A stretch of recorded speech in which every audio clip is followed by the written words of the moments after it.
Assalamualaikum warahmatullahi wabarakatuh. Nama saya Iqbal Azham bin Idham, nombor belajar 2022646352 dan saya ingin menerangkan tentang rukun negara, kesetiaan kepada raja dan negara, hakikat dan realiti semasa. Pengenalan. Malaysia memiliki masyarakat yang berbilang bangsa dan agama yang di-Pertua Agong Seri Paduka Baginda Tuanku Ismail Nasiruddin Shah Ibni Almarhum Sultan Zainal Abidin telah mengisytiharkan prinsip rukun negara 31 Ogos 1970 iaitu bersamaan dengan Hari Kemerdekaan kali ke-13. Sebab terjadinya prinsip rukun negara ini kerana berlaku kekacauan dan perbalahan antara kaum di Tanah Melayu. Pada 13 Mei 1969, berlaku peristiwa berdarah yang menjadi punca utama yang di-Pertua Agong membuat prinsip rukun negara. Rukun negara dibuat untuk menyatupadukan perpaduan yang lebih erat di antara kaum dan agama. Rukun negara mempunyai 5 prinsip iaitu pertama, kepercayaan kepada Tuhan. Kedua, kesetiaan kepada raja dan negara. Ketiga, keluhuran perlembagaan. Keempat, kedaulatan undang-undang. Dan terakhir iaitu kelima, kesepuanan dan kesusilaan. Setiap prinsip rukun negara mempunyai isi yang tersirat untuk menyatupadukan masyarakat di Malaysia. Di negara kita, raja dan negara mempunyai ikatan yang sangat rapat. Ini adalah kerana Malaysia mengamalkan sistem demokrasi berparlimen dan raja berperlembagaan. Dalam konteks perhubungan rakyat dan raja, rakyat harus mencurahkan taat setianya kepada raja. Manakala, raja atau pemerintah harus menyediakan perlindungan kepada negara dan seluruh rakyat jelata. Hubungan timbal balas ini meletakkan asas kesetiaan tidak berbelah bahagi dalam kalangan rakyat. Lantas, membentuk semangat kebangsaan yang boleh menyatupadukan rakyat semua. Perkara 32 Perlembagaan Persekutuan dengan jelasnya menyebut bahawa Yang di-Pertua Agong YDPA adalah sebagai ketua negara. Seterusnya, saya ingin menerangkan sejarah pembentukan negara. Setelah negara mencapai kemerdekaan, kepimpinan Tunku Abdul Rahman Putra Perdana Menteri Malaysia pertama menghadapi kesukaran untuk menguruskan sistem sosioekonomi yang diwarisi oleh penjajah British. Sikap liberal Tunku dan ditambah pula oleh kelembutan beliau untuk melayan permintaan masyarakat berbilang kaum telah menyebabkan orang Melayu merasakan kehidupan mereka diabaikan. Peristiwa 13 Mei berlaku selepas beberapa hari berlalunya pilihan raya ketiga yang melihat Parti Perikatan gagal mendapat undi majoriti dan telah kehilangan majoriti 2/3 di Dewan Rakyat. Dalam pilihan raya itu, Parti Gerakan Rakyat Gerakan, Parti Tindakan Demokratik DAP dan Parti Progresif PPP telah memenangi 25 kerusi manakala PAS memenangi 12 kerusi parlimen. Kemenangan ini menyebabkan para penyokong Parti Gerakan telah mengadakan perarakan meraihkan kemenangan sambil menghina dan mengutuk orang Melayu. Keadaan ini menimbulkan ketegangan di antara orang Melayu dan juga orang Cina. Pada 13 Mei, UMNO telah mengadakan perarakan balas dan mengakibatkan tercetusnya rusuhan di antara kedua-dua pihak. Isu pilihan raya ini sebenarnya boleh dikatakan sebagai kemuncak kepada ketidakpuasan hati masyarakat Malaysia pada ketika itu. Walhal perasaan ketidakpuasan hati ini masyarakat Malaysia sebenarnya telah pun wujud semenjak perintah British dan Jepun di Tanah Melayu berdasarkan kepada layanan terhadap kaum-kaum tertentu. Keadaan yang tercetus ini mengakibatkan Yang di-Pertuan Agong mengisytiharkan darurat pada 16 Mei 1969. Lantas menyebabkan fungsi parlimen digantung dan Majlis Gerakan Negara (Migeran) ditubuhkan untuk menjalankan pentadbiran negara dan Tun Abdul Razak telah dilantik sebagai pengarah operasi di bawah Akta Perintah Darurat selama 22 bulan sehinggalah perintah darurat telah dibubarkan. Parlimen kembali dipulihkan semula pada 22 September 1970. Melalui Migeran telah ditubuhkan Majlis Perundingan Negara yang bertanggungjawab dalam menjadi pemikir dalam merangka perpaduan negara. Dan salah satu hasilnya adalah lahirnya satu ideologi kebangsaan iaitu rukun negara yang digubal sebagai falsafah negara dan pendekatan baru ke arah mewujudkan sebuah negara yang stabil. Rukun negara ini telah diisytiharkan secara rasmi pada 31 Ogos 1970 oleh Yang di-Pertuan Agong. Assalamualaikum warahmatullahi wabarakatuh. Nama saya ialah Muhammad Harith Mir Aizam dan nombor pelajar saya ialah 2022882827. Saya ingin membentangkan tentang punca kewujudan rukun negara. Selepas Malaysia merdeka pada tahun 1957, sedikit demi sedikit terdapat jurang di antara kemewahan bandar dan kemiskinan desa, kemewahan orang bukan Melayu dengan kesempitan hidup orang Melayu yang menyebabkan rasa tidak puas hati antara rakyat. Setelah berlakunya peristiwa berdarah 13 Mei 1969, kerajaan mula membentuk dua objektif rukun negara bagi mencapai perpaduan yang lebih erat antara rakyat. Objektif ini dibuat semasa Majlis Perundangan Negara yang dipromosikan oleh Allahyarham Tun Abdul Razak bin Hussein yang telah ditubuhkan di bawah Undang-Undang Darurat yang diwartakan oleh pada 19 Januari 1970 hasil daripada mageran yang mentadbir negara pada masa tersebut. Seterusnya ialah objektif rukun negara yang pertama. Objektif rukun negara yang pertama ini dibentuk bagi melahirkan masyarakat yang mampu hidup secara bekerjasama dalam satu kelompok walaupun berbeza kaum, cara hidup dan agama. Antara 5 elemen objektif pertama ialah yang pertama ialah mencapai perpaduan yang lebih erat dalam kalangan masyarakat. Yang kedua ialah memelihara satu cara hidup demokratik.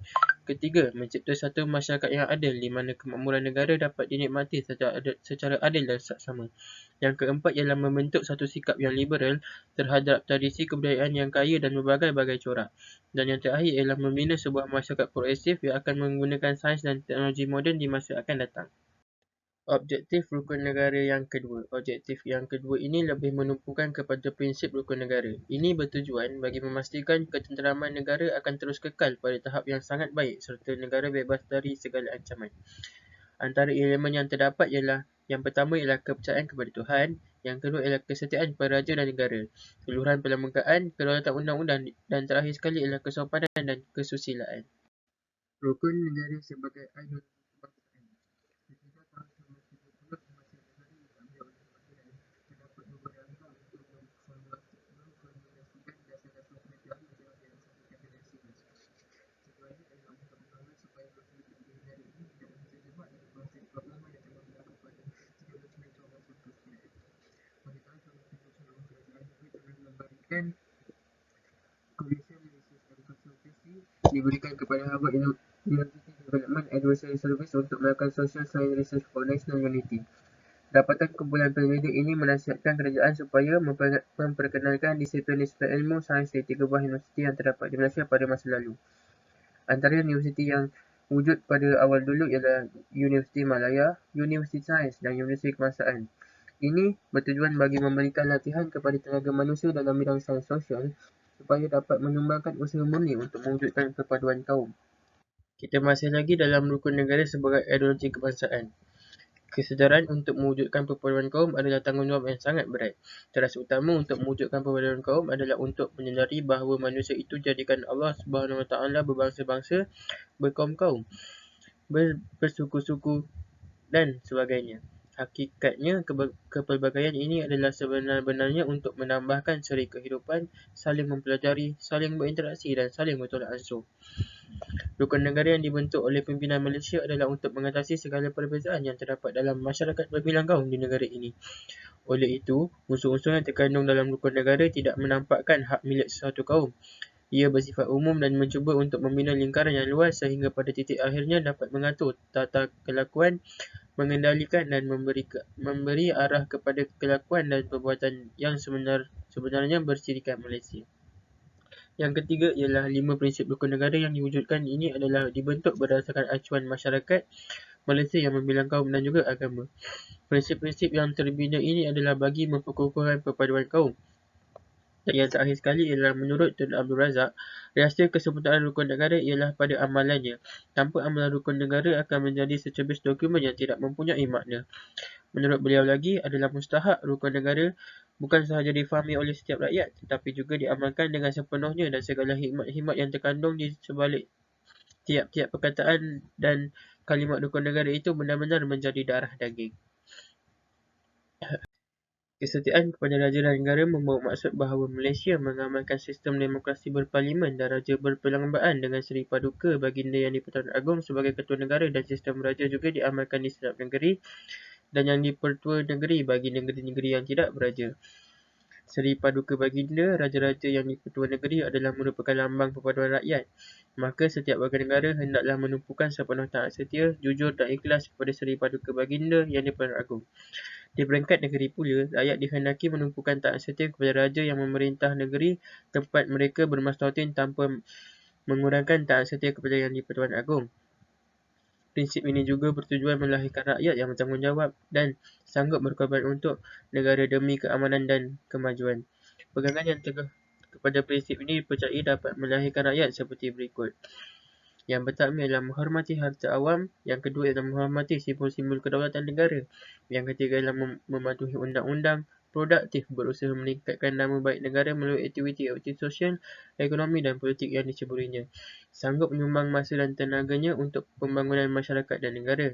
Setia, sanggup dan berani mempertahankan negara dari sebarang ancaman oleh kuasa luar. Bersifat altruistik dan yang terakhir ialah mengutamakan kebaikan masyarakat negara tanpa perasaan prejudis dan perkauman. Seterusnya, cara untuk menunjukkan kesetiaan kita kepada raja dan negara. Yang pertama ialah berdiri tegak dan menyanyikan lagu Negaraku dengan penuh semangat. Yang kedua ialah sentiasa mengambil berat tentang pentadbiran dan pembangunan negara. Yang ketiga ialah mengelakkan diri daripada kegiatan dadah yang dapat mencemarkan nama baik negara. Yang keempat ialah menghormati dan menjunjung tinggi golongan pemerintah dan pemimpin negara. Dan yang terakhir sekali ialah menyambut ketibaan pemimpin dengan penuh meriah. Yang terakhir ialah memperkukuhkan ketahanan nasional melalui rukun negara. Bagi mencapai objektif rukun negara agar diterima oleh rakyat, pihak kerajaan telah menubuhkan Majlis Perpaduan Negara dan juga memasukkan unsur-unsur rukun negara di dalam agensi kerajaan dan juga badan-badan pertubuhan bukan kerajaan. Selain itu, unsur-unsur rukun negara ini juga telah dimasukkan di dalam kurikulum sekolah.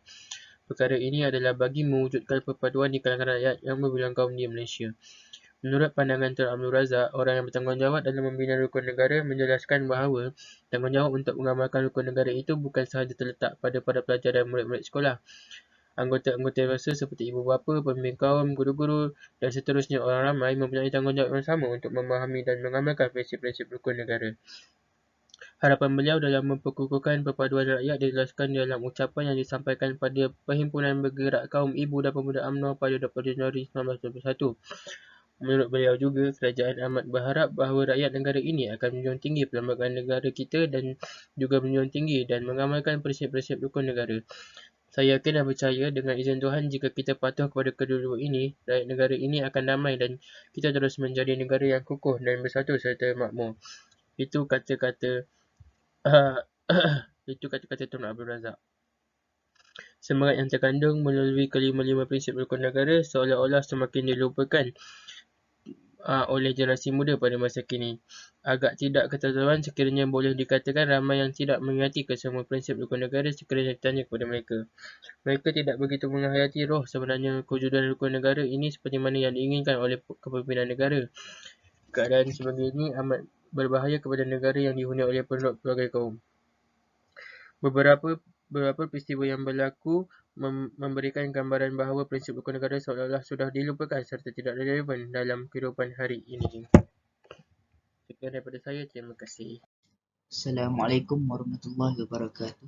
Nama saya Muhammad Zarif Fitri bin Asri dan nombor pelajar saya ialah 2022-485-014. Saya ingin membentangkan tentang kesan kesetiaan kepada raja dan negara. Malaysia merupakan negara yang terdiri daripada penduduk pelbagai kaum, agama dan budaya. Tanah Melayu ini pernah dijajah oleh kuasa barat dan Jepun selama lebih 4 abad. Malaysia pada hari ini yang masih teguh berdiri sebagai sebuah negara berdaulat. Kesetiaan kepada raja dan negara dapat mewujudkan semangat perpaduan yang jitu dan utuh dalam kalangan masyarakat. Peristiwa berdarah 13 Mei 1964 menjadi palitan hitam kepada negara. Oleh itu, perkara buruk seperti rusuh kaum dapat dielakkan sekiranya berulang lagi. Sebagai rakyat yang berjiwa patriotik, perlulah menumpukan seluruh usaha dan tenaga, taat setia, keikhlasan serta jujur kepada Sultan atau Raja yang mentadbir negara iaitu Duli Yang Maha Mulia Seri Paduka Baginda Yang di-Pertuan Agong yang dipilih daripada 9 orang Raja Melayu yang terdiri daripada 9 buah negeri Melayu beraja secara bergilir, termasuklah Sultan yang mentadbir negeri Perak iaitu Duli Yang Maha Mulia Paduka Seri Sultan Dr. Nazrin Muizzuddin Shah. Hal ini kerana institusi raja sangat penting dalam sesebuah negara. Setiap rakyat harus menumpahkan kesetiaan kepada raja atau sultan dan perintah tanpa berbelah bahagi demi perpaduan. Hal ini demikian kerana dalam sesebuah negara yang ingin mencapai kemajuan dan nikmat dalam pembangunan yang dirancang tidak akan tercapai tanpa mendahului perpaduan. Perpaduan dapat dicapai atas kemufakatan semua rakyat dalam negara yang sejahtera. Seterusnya adalah kesimpulan. Ikatan persefahaman antara pelbagai kaum yang menjadi tugu penggerak negara yang penting. Ikatan ini bukan terbina hanya sekelip mata sahaja. Ianya memakan masa yang begitu lama. Bagi mewujudkan perpaduan generasi kita kini, seharusnya peka dengan rukun negara dan menghayati erti yang sebenarnya kewujudan rukun negara. Ini kerana rukun negara bukan hanya untuk dihafal atau diikrarkan dan diterapkan dalam kehidupan seharian warga negara Malaysia. Semangat rukun negara ini perlu diteruskan kerana ia sangat relevan dalam menangani krisis negara, tidak kira ancaman daripada dalam dan luar negara. Dengan berpegang teguh kepada prinsip rukun negara, mampu menjadi rakyat Malaysia yang bersatu padu, kukuh dan berwibawa bagi menghadapi apa sahaja cabaran.